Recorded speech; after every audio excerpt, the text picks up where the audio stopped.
poquito para no hacer solo la parte de economía circular, sino también poner un poco de énfasis en la innovación y cuál es el rol de la innovación en la mejora de la sostenibilidad.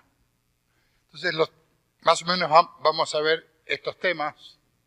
Primero, un repaso rápido de quiénes integran la sostenibilidad, como un repaso, y análisis del ciclo de vida. Ya Claudia nos comentó que bueno, su tesis había sido justamente sobre análisis de materiales, y ella coincide en que el análisis debería ser en ciclo de vida completo, pero muchas veces es dificultoso realizarlo. Entonces vamos a tratar de pensar en uso de indicadores como sustitutos parciales para la medida parcial de la sostenibilidad. Y después, ¿qué indicadores son útiles para la industria del concreto y cuáles son útiles para nosotros? Porque también vimos en la presentación de Gastón todos los objetivos de la industria del cemento y el concreto hacia el 2050, pero son unos objetivos muy macros y por allí uno se pregunta, bueno, ¿cuál es mi rol en este tema? ¿Qué puedo hacer yo desde mi lugar en esta cadena de la construcción y cómo puedo medirme?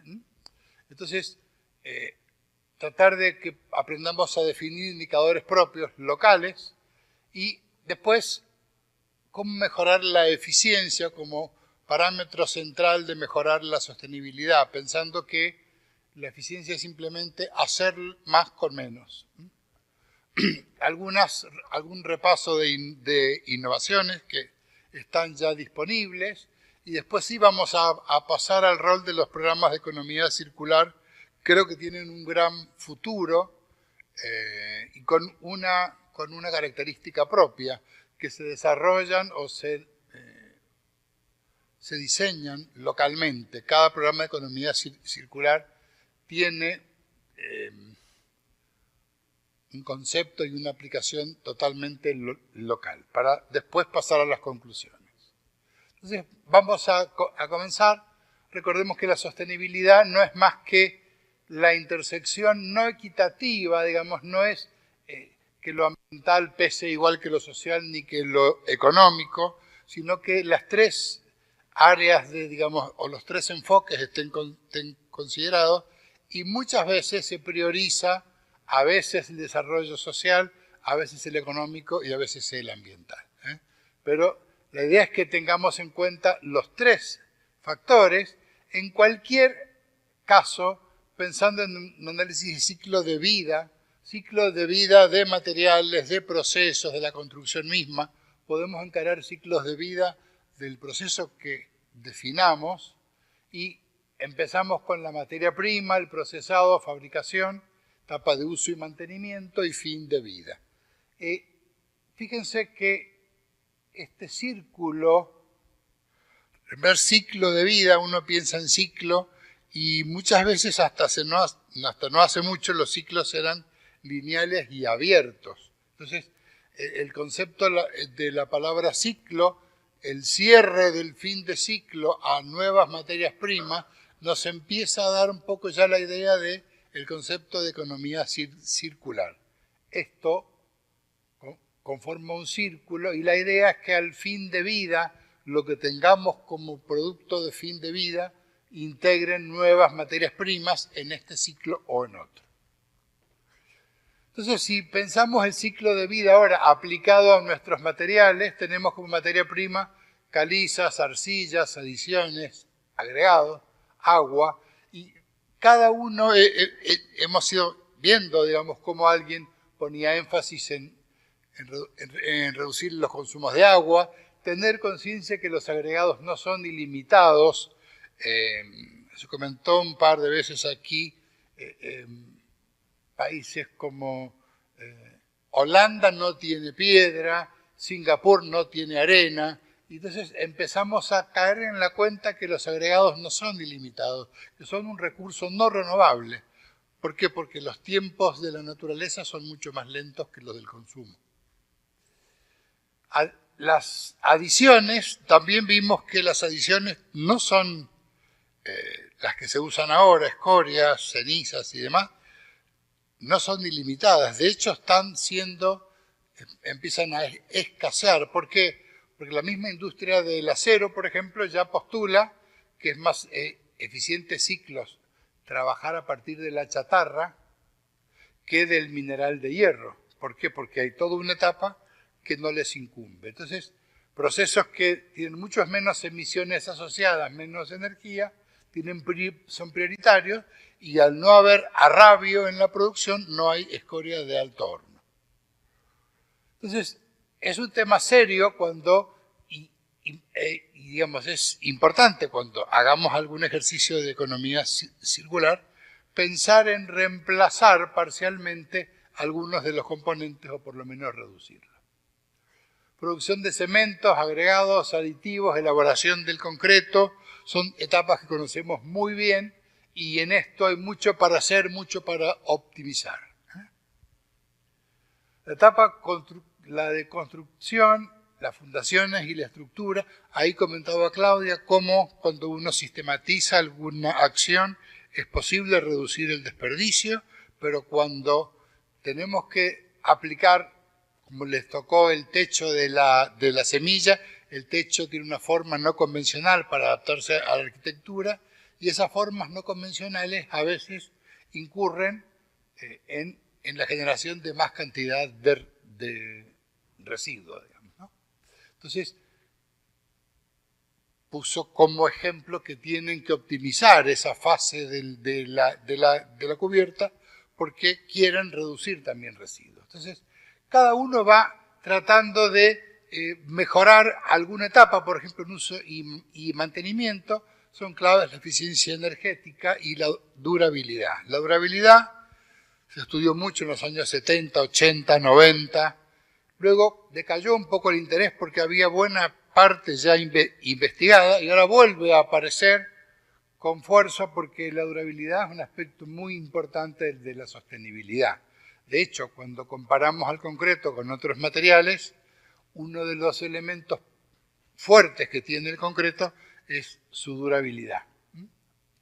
Y en fin de uso, muchas veces pensamos en reciclado. Y el reuso es más sostenible que el reciclado. Entonces, cuando rehabilitamos una estructura, prolongamos su vida útil, eso es una acción que lo podemos considerar como parte de la economía circular también. Entonces, bueno, vamos a tratar de, ya que vimos cómo aplicaría este análisis al ciclo de vida del concreto, empezar con acciones ya definidas. Por ejemplo, sustitución parcial de materias primas. Se hace con el hormigón reciclado, se hace con sustitución parcial de clínker en el cemento, se puede hacer también con arena. Entonces, hay que tener mucho cuidado, tomar el tiempo necesario para hacer los estudios que correspondan para trabajar siempre del lado de la seguridad. Producción de cementos, ya vimos que hay nuevas tecnologías de producción con menos emisiones. Selección de agregados, por ejemplo, este es un tema interesante. No sé si conocen, por ejemplo, los pavimentos doble capa. Uno le exige a lo mejor características a los agregados, a la piedra, de dureza o de desgaste, y lo involucran toda la masa, cuando en realidad el desgaste ocurre en la parte superior. Entonces ¿por qué no pensar en pavimentos bicapa, donde el requisito para los agregados de la masa del pavimento son menores y solo ponemos agregados de mejor calidad en la parte de desgaste superficial? Entonces podríamos, con criterios nuevos, empezar a cuidar nuestra materia prima, que no es ilimitada. Otro tema muy interesante, el que ya se habló, compatibilidad con aditivos, y van a ver que esto aparece más adelante, lo que yo le llamo los socios del negocio, los socios de la actividad, donde cada uno, proveedor de los agregados, de aditivos, de cemento, quien construye, quien elabora el concreto, quien lo coloca, son todos socios de un mismo negocio cuyo objetivo simplemente es construir, proveer infraestructura y vivienda, y que puede tener competidores. Entonces, mientras mejor esté aceitado este negocio, mejor va a ser para todos. Por supuesto, el desarrollo de nuevos aditivos y, como decían ya, nuevos criterios de mezcla. Surgieron nuevas ideas para mezclar los agregados, surgieron los conceptos de minimizar contenido de vacíos, mejorar el empaque granular, lo comentó Gastón hace un rato como uno de los criterios sobre los que habría que empezar a trabajar, y vamos a ver que esto va a derivar en nuevas formas de diseñar los hormigones, los concretos, perdón. En la etapa de construcción, bueno, estructuras con diseños resilientes que son resistentes no solo a la etapa de uso y mantenimiento, sino también a los fallos constructivos, a los errores y demás. Criterios de robustez en la estructura y en las soluciones. Pensar en riesgo, así como en ISO 9001, a partir del 2015, se introduce el concepto de matriz de riesgo como elemento de toma de decisiones. Creo que tenemos que empezar a pensar en analizar los riesgos para tomar decisiones. ¿Qué elementos de la estructura son más sensibles, son más difíciles de reparar, menos accesibles en el futuro? E incentivar las medidas precautorias en esos elementos donde el riesgo de daño es mucho más alto. Ya dijimos cuando hablamos de la durabilidad, armonizar propiedades resistentes con las mecánicas y sobre todo control de residuos. La planificación me permite hacer un control de esos residuos. En uso y mantenimiento, eficiencia energética y durabilidad, esto ya no vamos a seguir diciendo mucho porque se ha comentado bastante, pero un poco lo que comentaba Claudia y lo que vamos a poner como evidencia al final de la presentación es que tenemos que medirnos, tenemos que ser cuantitativos.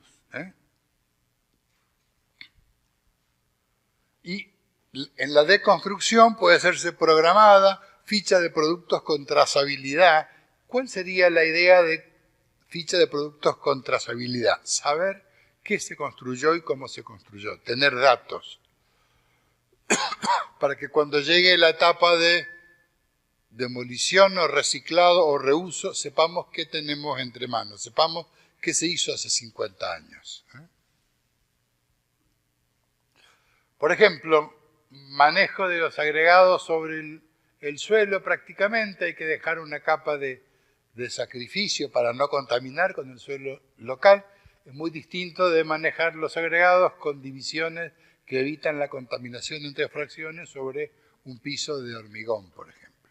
Esto provoca una pérdida, una contaminación, una falta de calidad que va teniendo sus consecuencias. Mezclados con equipos más eficientes, no sé cómo eso lo vamos viendo mientras vamos conversando. Este es un equipo que procesa 9 metros cúbicos y más o menos el ciclo dura 45 segundos. Permite grandes producciones, son en este caso para la reparación de un aeropuerto. Entonces esto mezcla, se carga, vienen todos los materiales por la parte de atrás, mezcla y descarga en el camión de una vez 9 metros cúbicos. Ese camión lleva 2 cargas completas y descarga en el sitio. Equipos de última generación que permiten mejorar la productividad. Plantas con premezclado dan mucha más versatilidad y calidad y homogeneidad en el mezclado, con mezcladoras que suelen ser de tipo forzado de ejes horizontales. Entonces, cuando queremos hablar de sostenibilidad, dijimos que tenemos que ser cuantitativos y aprender a medirnos. ¿Cómo nos medimos? Con indicadores sociales, ambientales y económicos.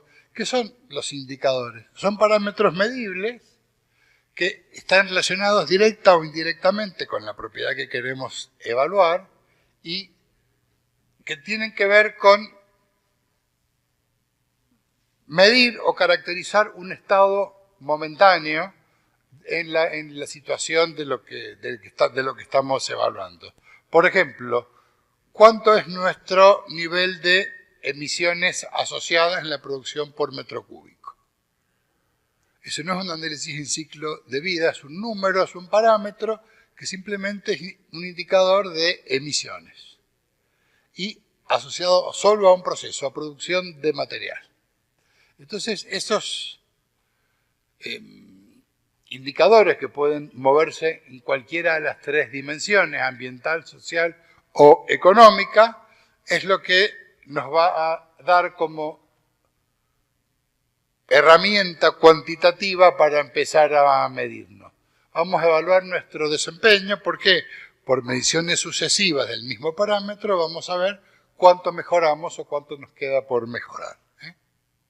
Y tiene otro efecto comercial muy importante que, además de identificar áreas de mejora para nosotros, vamos a mostrar un compromiso externo con prácticas responsables. Por ejemplo, un indicador ambiental es huella de carbono, la igualdad salarial es un social, consumos de energías renovables, uso de materiales reciclados, generación de... Bueno, hay muchos que uno puede encontrar, muchos son generales, pero vamos a ver que podríamos también buscar los propios. Por ejemplo, igualdad salarial a igual esfuerzo, igualdad de salarios, independiente del género, eso no es muy frecuente. Condiciones laborales donde se prioriza a lo mejor la integración familiar, es un concepto que es muy usado en Europa y no tanto en Sudamérica. Condiciones laborales para los empleados, beneficios de salud, vacaciones, premios, etc. Y la consideración familiar, es decir, que el trabajo le permita llevar una vida activa con su familia y sin que el trabajo sea un impedimento para ello. Indicadores ambientales como huella de carbono, consumo de energía, son claros, gestión del agua, o económicos como gestión de materiales, cuánto uso, cuánto reciclo, cuestión de gobierno, todos los aspectos vinculados con la ética, con la paridad de género, con el número de sanciones, o sea, cómo cuida la empresa la ausencia de acciones no éticas. Hay una serie de elementos y una de las cosas que no siempre se hace es cuáles de nuestros proveedores tienen ya incorporados los criterios de sostenibilidad. Y si queremos transitar hacia un futuro que incluya análisis en ciclo de vida, debemos conocer datos de nuestros proveedores. Y eso es lo que decimos que se llama la declaración ambiental de producto. Un proveedor que nos entrega una ficha de su producto donde tiene una declaración ambiental de emisiones, es decir, hasta una ficha de salud para su uso, sería un proveedor elegible o con prioridades frente a otros que no lo tienen. Bueno, si nos referimos a la industria específica del concreto, podríamos repetir algunos, pero empezar a, por ejemplo, incluir la presencia de certificaciones, informes de sostenibilidad, uso de materiales reciclados, gestión de residuos, gestión de materiales. O sea, uno podría ver indicadores de la familia que veníamos comentando, pero ya más específicos. Sin embargo, lo que yo quería es tratar de incentivar el uso de indicadores propios, que ustedes puedan encontrar sus indicadores, puedan definirlos y que sepan que eso es una práctica habitual. Uno, más allá de emisiones de carbono, energía embebida, todas estas cosas, uno puede decir, veo las cosas que le interesan a mi proceso, a mi empresa. Por ejemplo, consumo de energía por tonelada producida, ya con conceptos de eficiencia. No en absoluto, no es lo mismo consumir poco si produzco muy poco. No es lo mismo vincularlo, por ejemplo, como decía Gastón, al megapascal. ya cuántos kilos de cemento necesito por megapascal producido. Y a lo mejor si cambio el agregado, también este indicador me sirve. Porque si este indicador mejora, está hablando de la incidencia de los materiales en la resistencia. Por ejemplo, ¿cuánto por ciento tengo de los agregados que sean reciclados o del concreto, agua reciclada, consumo de cemento por megapascal producido? O sea, cuando a lo mejor pasamos a un cemento menos eficiente, seguramente será más la cantidad de cemento por megapascal. Entonces, tratar de empezar a medirse en alguno de estos aspectos. ¿Para qué? Para que costo por metro cúbico o por qué no el costo por megapascal. Certificaciones de imagen comercial, tasa de recupero, las inversiones que se hagan y la condición económica también van a determinar un montón, digamos, este tipo de condiciones. Y cuando hablamos de emisiones, cuidado con los valores obtenidos para otros países, otras economías, porque la matriz energética de cada lugar puede cambiar. Entonces la asociación de energía versus emisiones cambia notablemente, como cambia por condiciones de transporte. Entonces no es igual que tren, que en camión, en el llano cuando hay cuestas. Todo eso hay que empezar a medirlo para uno y entonces uno puede realmente hacerse una hoja de ruta que me lleve a un saber que estoy mejorando. ¿Cómo mejoramos la eficiencia? Seleccionemos proveedores sostenibles, hagamos evaluación de proveedores, pero una evaluación, ¿cómo les diré? Cuantitativa, no subjetiva, si este es más amigo, este me cae mejor, este es familiar o este es primo. Elijamos también indicadores que me permitan identificar proveedores por confiabilidad, por uniformidad. O sea, uno puede elaborar un montón de índices de un proveedor, por ejemplo, comparando coeficientes de uniformidad entre distintas partidas. Aquel que mantenga mejor uniformidad me trae mucho menos problemas que uno que a lo mejor es más, tiene menor precio, pero que es menos uniforme. Entonces, mejoras tecnológicas, la interacción con socios tecnológicos. Esto es lo que yo les decía, el concepto de todo el equipamiento, digamos, todo el control, los equipamientos, los proveedores de insumos, todo esto conforman los socios de este negocio. Entonces, la integración, el trabajo en conjunto, el trabajo en equipo, donde, por supuesto, cada cual tiene sus datos que le son propios, son su know-how, que no tiene por qué contar o transmitir, pero Gastón comentaba, lo que antes era un secreto, que es la fórmula de mezcla, cada vez se es más transparente y el proveedor de concreto informa cómo está constituida su mezcla, inclusive puede dar datos de las emisiones asociadas y demás, porque eso es un input para el cálculo en la empresa, cálculo en la construcción toda. Entonces empezamos a transparentar los datos y el know-how se ve reflejado, digamos, en el desempeño efectivo y parte de la calidad se ve en la vocación de servicio de cada proveedor.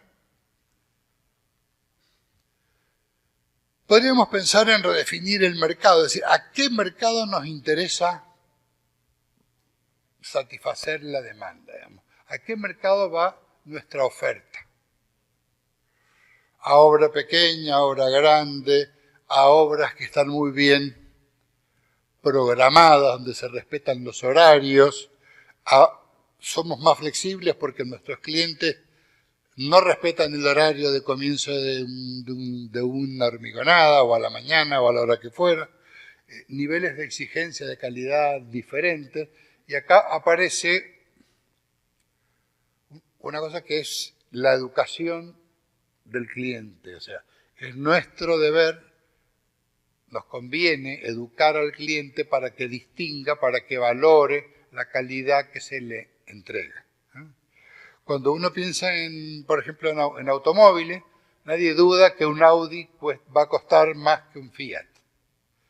Nadie lo pone o sea, naturalmente es por calidad, por prestaciones, hasta por estatus, muchos pagan de más.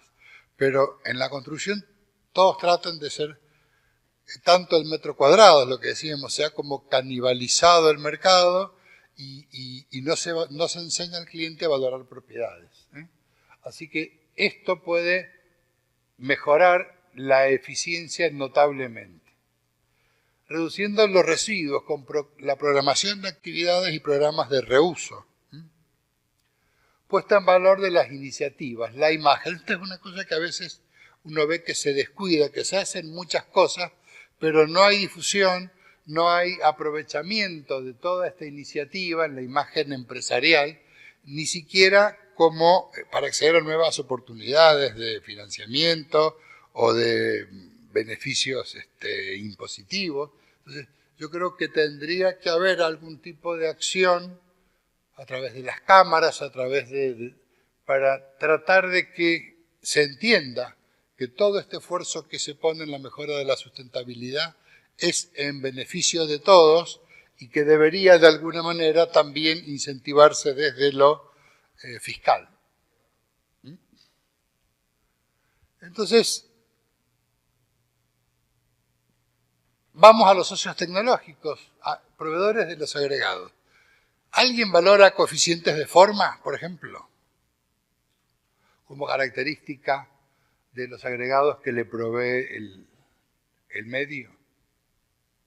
¿En qué interfiere el coeficiente de forma?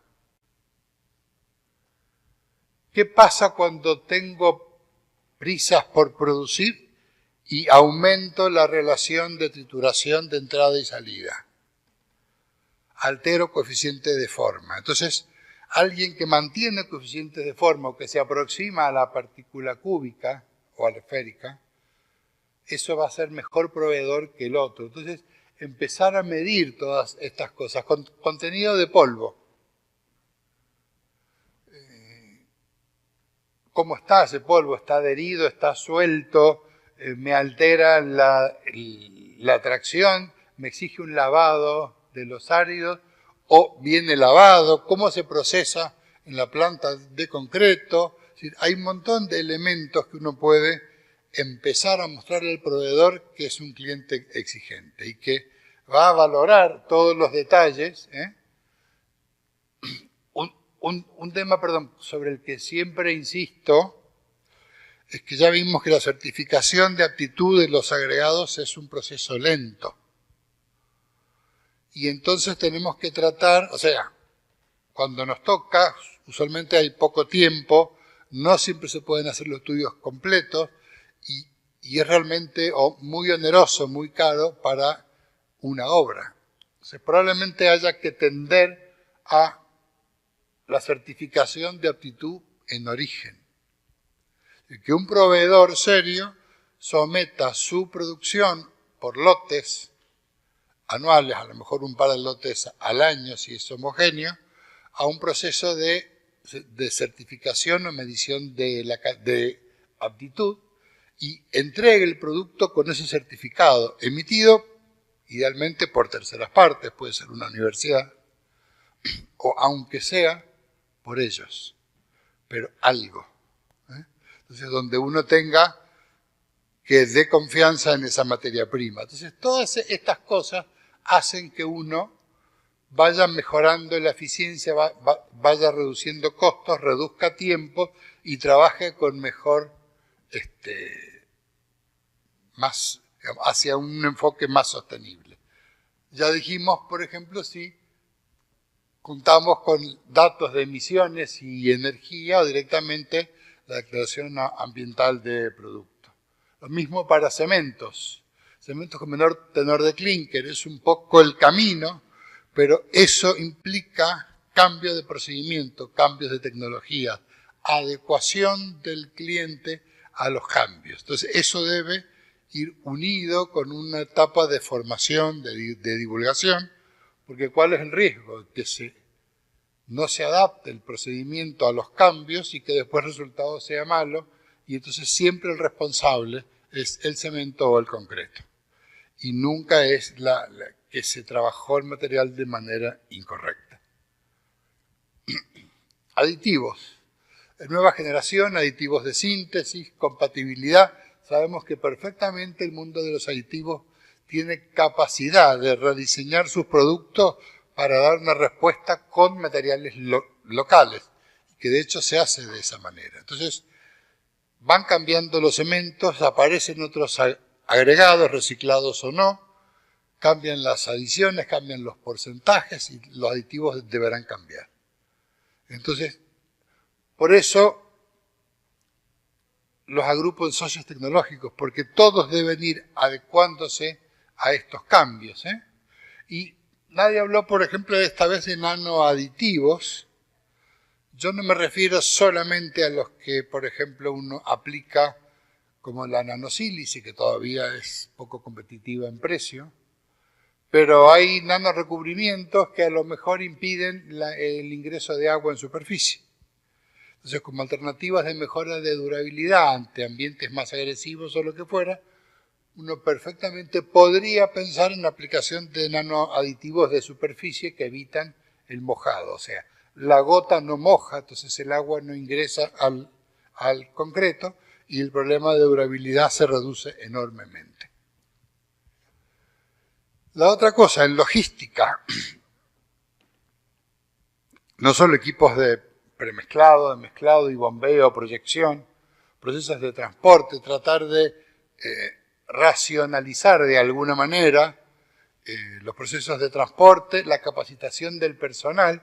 Y hoy veíamos una charla muy interesante más temprano sobre defectos por colocación. Y veíamos muchos defectos que, digamos, la necesidad de adecuación del estado fresco al tipo de estructura donde se coloca el concreto, diciendo que debía ser más fluido en estructuras, digamos, en tabiques, en pilares, en columnas, pero con una salvedad. Si esa fluidez la consigo a fuerza de agua, pierdo viscosidad y caigo en una segregación.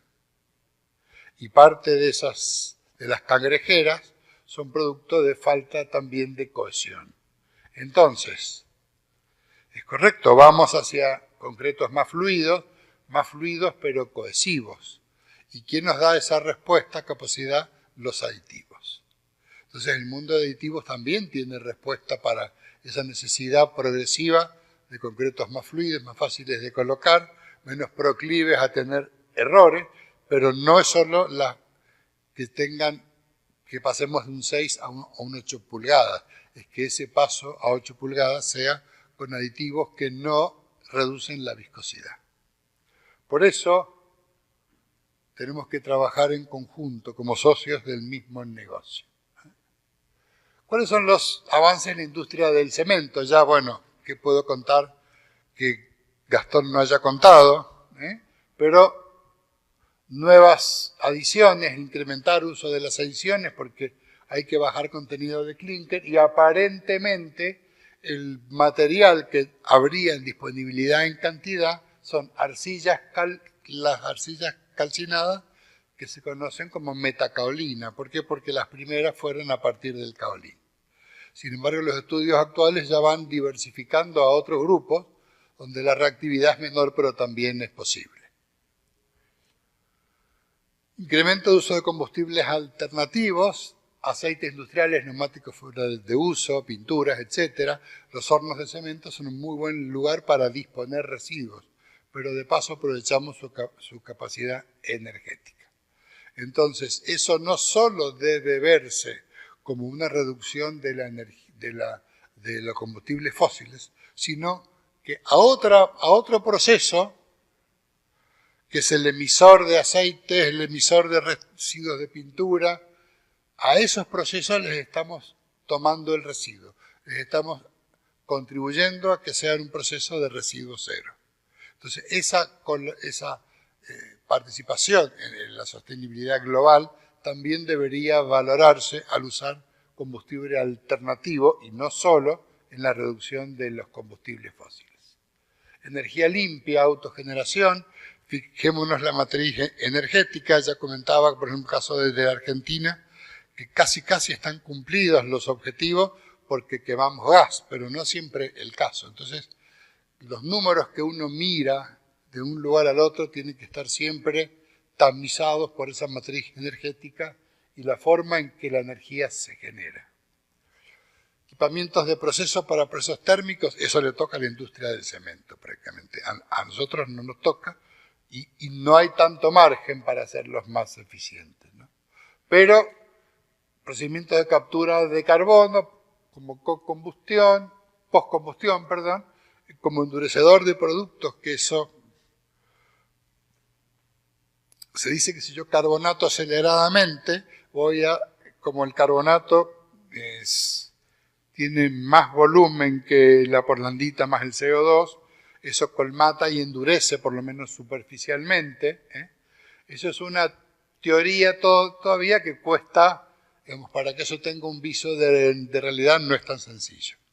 Y en esa cuestión de captura de carbono aparece un mensaje contradictorio. Yo por vida útil necesito que el concreto no se carbonate rápidamente para aumentar la duración del periodo sin corrosión. Voy a prolongar lo más que pueda el periodo de iniciación. Pero también quiero que el concreto absorba el CO2 para reducir las emisiones. Entonces deberíamos tratar de separar muy bien los mensajes y decir, no descuido la durabilidad, que es la gran herramienta de los concretos para la sostenibilidad, pero voy a pensar, cuando termine el periodo de uso de la estructura, no del material, ese material podría, si no se recicla o la parte fina, ser expuesta al aire para acentuar su carbonatación. Pero no buscar matrices que carbonaten pronto, porque eso conduce a una pérdida de durabilidad. Procesos de mezcla optimizados. Ya comentó Gastón también, y me gusta, digamos, de alguna manera coincidir. Fíjense que minimizamos volumen de pasta. En esta búsqueda de reducir las emisiones y el contenido de clínker y de cemento en los concretos, el secreto está en minimizar volumen de pasta, porque tiene efecto en emisiones, en economía, en contracciones. Y la forma de minimizar volumen de pasta es que el esqueleto granular sea más denso, mejorar la densidad de empaque. Y entonces ya los criterios, ¿quiénes de ustedes dosifican por el ASI 211? ¿Nadie? Menos mal. Porque el ASI no permite optimización granular. Entonces ya tenemos que usar métodos que optimizan esto y por ahí con criterios donde decíamos continuidad de la curva granulométrica. Mentira. Podríamos tener esqueletos más densos con curvas discontinuas. El exceso de finos aumenta la demanda de agua. No siempre. Cuando ese exceso de finos permite mejorar la compacidad del esqueleto, funciona bastante bien, inclusive con mejoras en el estado fresco, como los fillers.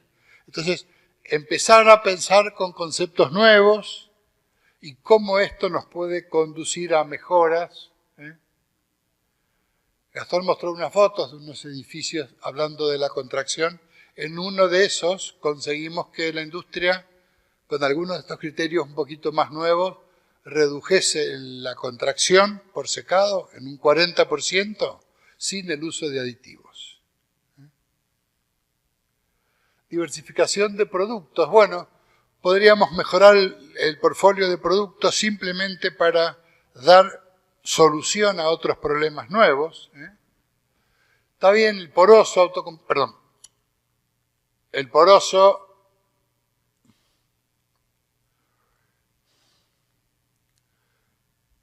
se sabe hacer, pero no hay mucho mercado. Pero el autocompactante tampoco se usa tanto como se esperaba, pero también hay soluciones con fibra, de retracción compensada, etcétera. Poder hacer estas cosas nos permite resolver problemas que si no, digamos, esto no se resuelve de un día para el otro.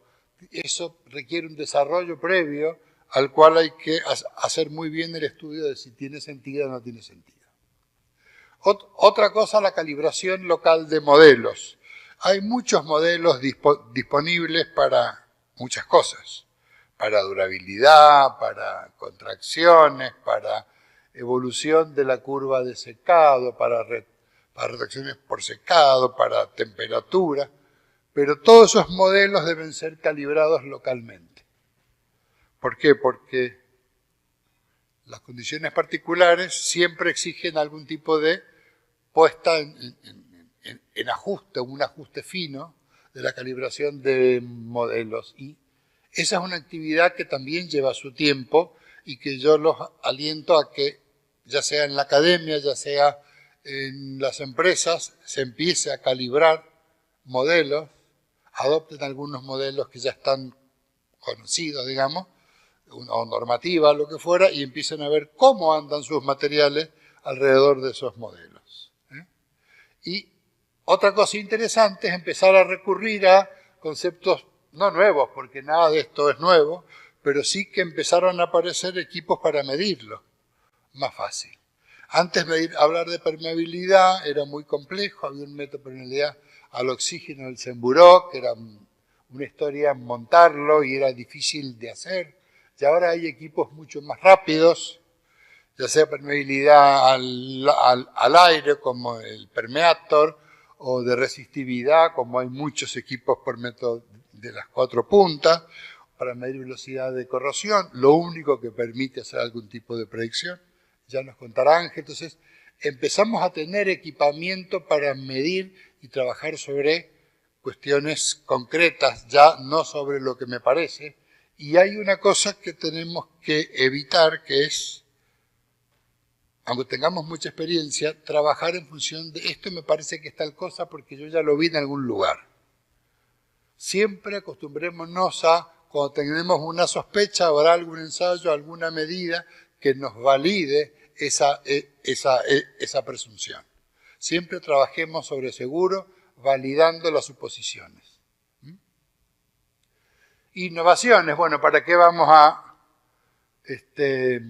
hablar de lo que ya hemos hablado en todo este seminario? La impresión 3D. Esto yo les traje porque simplemente tenía una certificación sobre sismos. Bueno, tampoco servirá de mucho porque esto es un caso muy puntual, muy singular. Ya Claudia nos mostró que ellos también lo tienen, que su semilla está validada, digamos, contra sismo. Los pigmentos fotocatalíticos, que en algún sentido pueden tener alguna aplicación, pero aunque todavía no sepan que existan, podemos... el efecto del dióxido de titanio se usó para purificación de aire y agua, primero. Pero después se descubrió que podíamos ponerlo en el hormigón. Fíjese que, se conoce de 1973, pero al hormigón llega 40 años más tarde. Y entonces se aplica a, ¿por qué? Aparecen cementos blancos, superficies que no queremos estar limpiando y que sería mejor que se autolimpien. Entonces, colocado un pigmento fotocatalítico, repele y oxida materia orgánica superficial y se mantiene limpio, mantiene la reflectancia por varios años. Pero después se encontró que además este pigmento trabaja con los compuestos, digamos, de nitrógeno, de óxido de nitrógeno en el aire, purificando el aire. Entonces, aparecen, por ejemplo, aplicaciones de pavimentos de baldosa o adoquines o pavimentos fotocatalíticos o inclusive de concreto poroso con un pigmento fotocatalítico que han hecho en el Torroja para aprovechar todos los efectos conjuntos. ¿Por qué? Porque el concreto poroso tiene mucha superficie. Entonces son concreto poroso que permita la infiltración de agua, es fácil de limpiar si caen hojas, Se ha usado en algunos lugares muy fríos para dar transitabilidad porque no forma capa de hielo, pero por ejemplo en zonas donde llueve mucho se usa para pistas de tenis o para jugar al básquet, algún deporte, y sobre todo contribuye mucho en certificación LEED porque permite la infiltración de agua en el terreno. Todas ventajas que después la gente no conoce, no lo incluye en el proyecto, los arquitectos no lo conocen. Entonces yo creo que todas estas soluciones que se usan muy poco es que nos falta a lo mejor incidir en quien diseña, en quien elige la solución para que la postule. Si no se elige como solución, nadie va a pedirla. Innovaciones como el BIM, el uso de drones y escáneres para acelerar actividades como las inspecciones, como la topografía, la realidad aumentada que nos permite practicar y es como si estuviéramos prácticamente en la obra, nos permite interactuar con los diseños y fíjense, es una tecnología que superpone el contenido digital a la realidad. Entonces, capta el entorno, lo digitaliza, hace un análisis y puedo superponer acciones a ese entorno digital creado. Con lo cual, la evaluación de alternativas es mucho más rápida y eficiente. Entonces, bueno, no se usa demasiado todavía, pero a partir de esa superposición digital, donde superpongo lo que está, lo que se creó, lo que se recreó, a partir del registro de lo actual, se suma lo que propongo, a lo que modelizo, a los cambios, y veo los efectos. Estos ya son recursos que se está trabajando, por ejemplo, en universidades. Sobre todo cuando el entrenamiento y la operación es remota o justamente hay una complejidad. Y para terminar, un poco situar que la economía circular es una gran ventaja, una gran oportunidad para el concreto, porque siempre se vio esta parte. La industria es un generador de residuos, pero ahora tenemos que o invertir la flecha y que absorbe residuos, o colocar los residuos que también ingresan a la industria del concreto. O sea, yo puedo nutrir a mi concreto de residuos de otras industrias o de otros procesos o procesos propios, de manera de que esos residuos ocupan su volumen y empiezo a reemplazar parcialmente constituyentes del concreto. El uso de escorias, de cenizas y demás lleva más de 70 años, 80 años, pero cuando se usó no se hablaba de economía circular, se hablaba simplemente que quien generó ese residuo le molestaba y buscó cómo usarlo en algo y se usó en cementos y en concreto. Pero el uso de áridos reciclados de los agregados ya es una línea que es muy conocida, se ha aplicado y se aplica con distinto éxito, depende de la necesidad. En Holanda, que no hay piedra, permiten hasta el 90%, prácticamente casi el 100%. En otros lugares, dijimos en Argentina, en España, al 20% y sobre todo cuando hay problemas de durabilidad, pero hay distintas opciones, los ingleses son intermedios. Entonces, ¿qué tenemos que pensar? No pensar ya en un ciclo único, sino que ciclos que se superponen, donde el residuo de un ciclo es materia prima del otro. El residuo de la producción de arrabio, la escoria, es materia prima de la producción de cemento. Ciclos encadenados, digamos, ¿no? Y entonces, bueno, acá está el ejemplo y yo podría pensar en distintas cosas. Y si escalamos esto, que puede ser muy poco, de árido reciclado, poner fibras, vidrio molido, cenizas de fondo de biomasa, residuos de canteras, reemplazando solo un porcentaje bajo del agregado fino o del grueso según su caso, fíjense los millones de toneladas que estarían afectadas con la producción mundial de concreto. Entonces, cuando uno escala una sustitución baja, pero lo escala a la producción mundial de concreto, los números son realmente impresionantes. Este es un ejemplo que se hizo, los agregados los triturados generan un polvo que no corresponde a las fracciones que se usan en concreto y es un residuo. Entonces se trabajó con ese residuo para reemplazar parte del agregado fino que integra la producción de bloques y adoquines.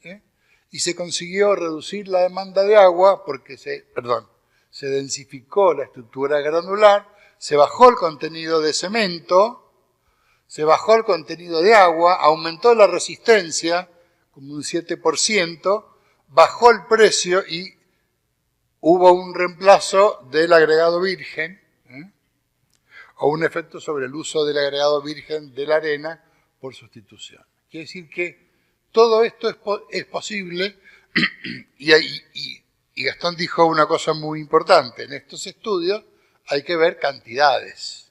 O sea, hay que ver si el esfuerzo tecnológico se justifica por la cantidad de residuo emitido.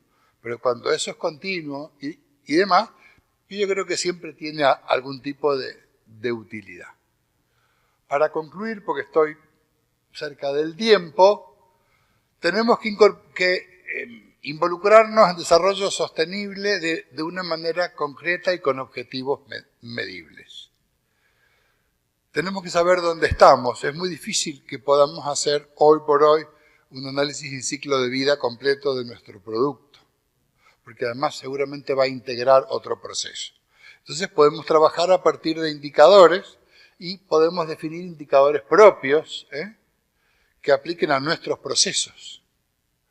Y a partir de ahí podemos buscar distintas alternativas y no siempre una es excluyente de otra. Podemos sumar alternativas diferentes, elegir proveedores responsables y que provean datos con situación ambiental de producto, optimizar nuestra oferta a la demanda y adecuarla a esa demanda para evitar pérdidas de control. Conozco una empresa, digamos, muy eficiente con sus programas y claro, cuando proveían a alguien que les demoraba 2 horas, llegaba el camión y decían, no, espera un poquito que todavía no puedo descargar. Tenían un camión andando 1 hora y media, realmente el perjuicio era importante, entonces, bueno, mejoraron mucho diciendo tal tipo de obras no proveemos directamente. Pensar en adaptar, los programas de economía circular posibles, investigando qué residuos hay en la zona y midamos nuestros resultados, valoremos el esfuerzo a partir de la difusión de lo que se hace y sobre todo eduquemos al cliente para conseguir que sepan emplear los cambios que les proponemos, que sepan valorar el esfuerzo y que son la parte final de la cadena en definitiva. Si se usa mal, vamos a vernos perjudicados como proveedores. Nada más.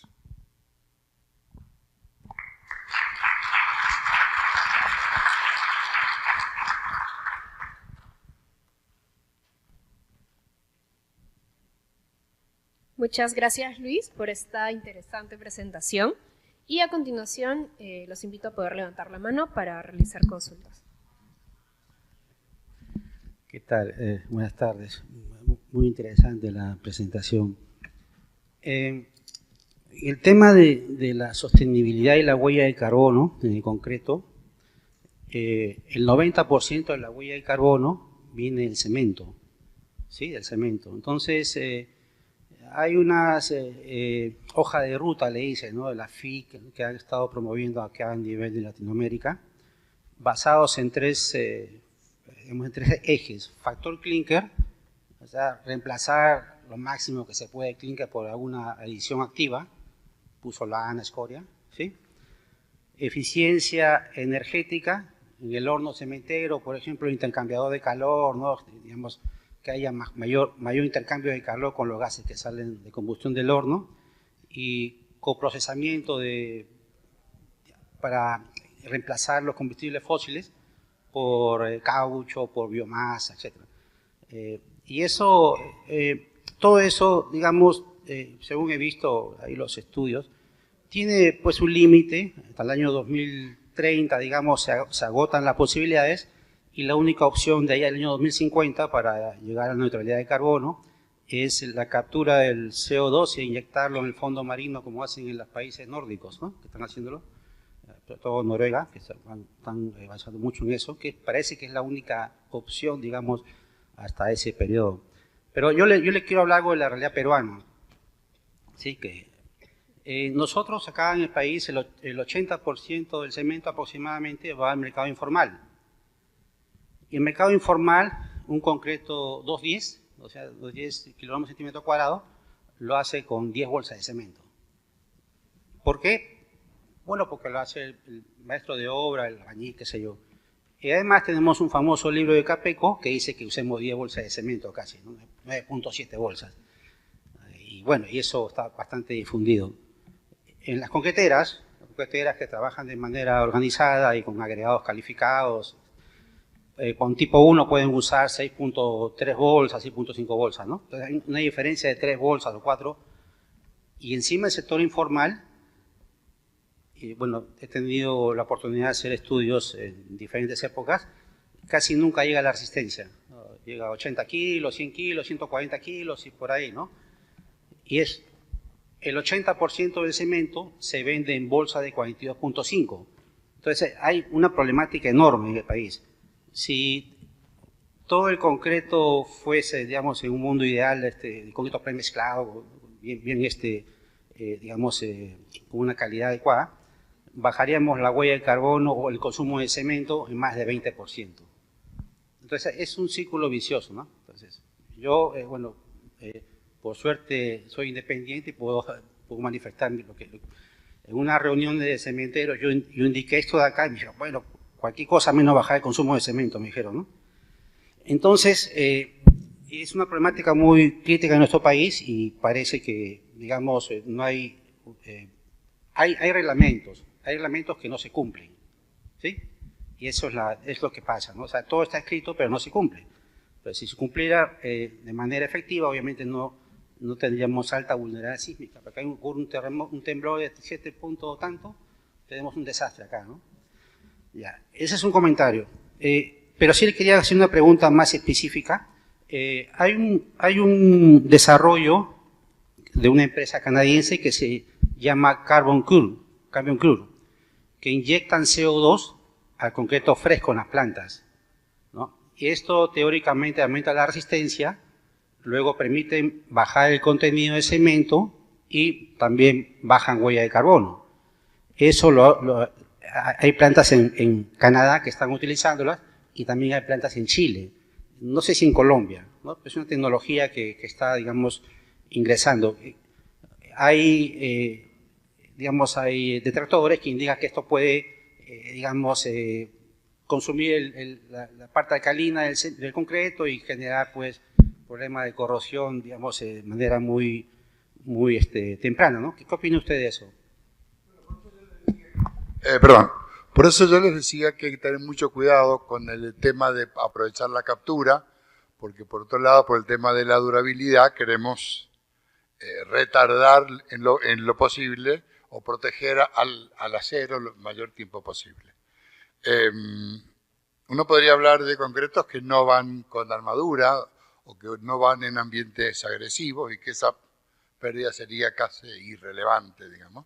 Pero en otros casos no, o sea que creo que, no sé si es una práctica, me decía Ángel que algo han probado ellos en el Torroja y que, digamos, no parece tan promisorio como lo venden, ¿no? Igual que mandar enterrar el CO2 al fondo del mar en cápsulas, yo no sé si si no es más fácil plantar árboles, ¿no? Habría que ver, pero todo eso es como complejo.